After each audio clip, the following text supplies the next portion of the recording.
Qatar फिर चर्चा में है। अमेरिका भी कतर से बात कर रहा है, इजराइल भी कतर से बात कर रहा है और भारत भी कतर से बात कर रहा है।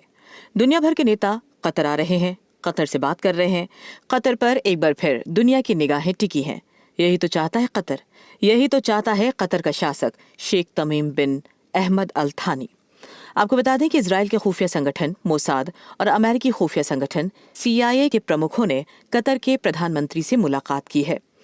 खबर है कि मोसाद के प्रमुख डेविड बार्निए और CIA के डायरेक्टर विलियम बर्न्स ने कतर के प्रधानमंत्री शेख मोहम्मद बिन अब्दुल रहमान अल थानी से कतर की राजधानी दोहा में बातचीत की है।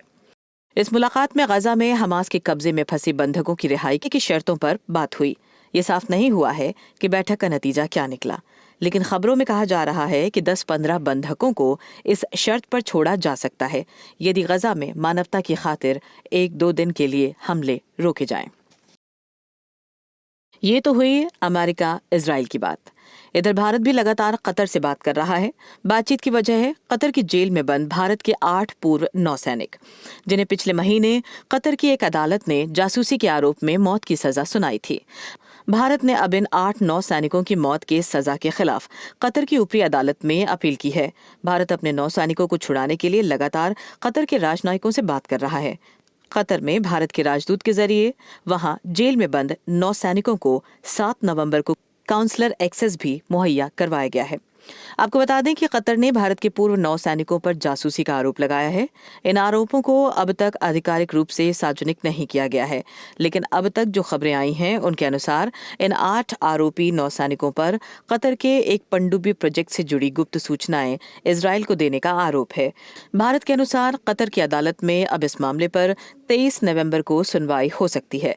भारत के इन 8 रिटायर्ड नेवी अफसरों के खिलाफ कतर की अदालत में इस साल 25 मार्च को आरोप दायर किए गए थे। 25 मार्च के 6 महीने पहले इन्हें गिरफ्तार किया गया था और तब से ये जेल में ही बंद है। कतर में भारत के 8 लाख लोग रहते हैं। भारत इस मामले की नजाकत को समझ रहा है और यही वजह है कि उसने इस मामले पर सार्वजनिक रूप से ज्यादा कुछ नहीं कहा है। कतर में इन दिनों दुनिया भर के नेताओं की आवाजाही लगी हुई है। कोई कहीं से आ रहा है, कोई कहीं से। चूंकि कतर में हमास का दफ्तर है और हमास के ज्यादातर नेता वहीं रहते हैं, इसलिए दुनिया भर के तरह तरह के नेता और मौलानाओं का भी कतर आना जारी है।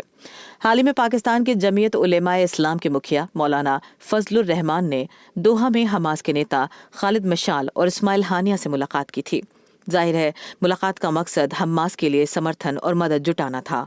कतर खुद तो हमास की मदद करता ही रहा है, साथ ही अब वो हमास के लिए फैसिलिटेटर की भूमिका भी बड़ी अच्छी तरह से निभा रहा है।